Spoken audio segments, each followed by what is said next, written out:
ఆనాడే శపథం చేసిన పొంగులేటి దెబ్బకు బీఆర్ఎస్ క్యాడర్ ఉంటుందా, కాంగ్రెస్లో కలిసిపోతుందా?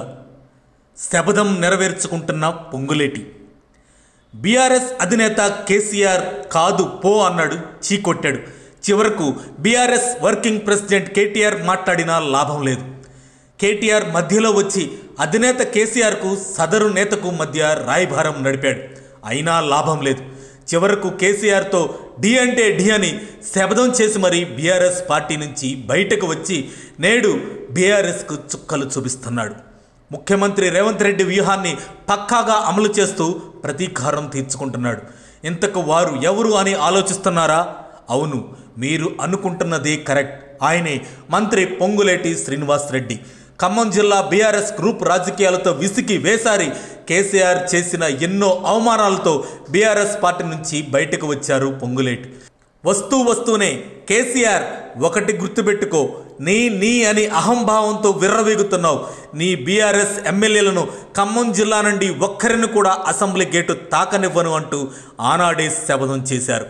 ఆర్థికంగా కాంగ్రెస్కు, పార్టీ నేతలకు అండగా ఉంటూ అన్నది అన్నట్లు చేసి చూపించారు పొంగులేటి శ్రీనివాసరెడ్డి.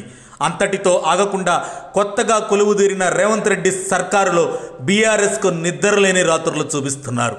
బీఆర్ఎస్ నుండి ఏ ఎమ్మెల్సీ పార్టీ మారినా, ఎమ్మెల్యే పార్టీ మారినా, సీనియర్ నేతలైన కాంగ్రెస్లోకి ఎవరొస్తున్నా సరే అక్కడ ఉన్నది సీఎం రేవంత్ రెడ్డితో పాటు పొంగులేటి శ్రీనివాసరెడ్డి.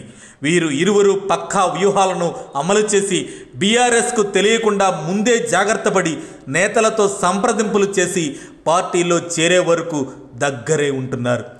ఏ మాటకు ఆ మాటే చెప్పాలి.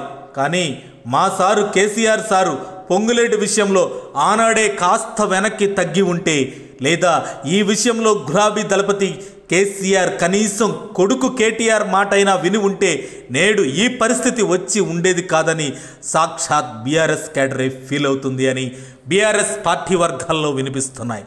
రాబోయే రోజుల్లో పొంగులేటి వ్యూహాలు ఏ విధంగా ఉంటాయో అని ఆలోచిస్తూనే అనిపిస్తుంది, అసలు బీఆర్ఎస్ క్యాడర్ ఉంటుందా, కాంగ్రెస్లో కలిసిపోతుందా అని.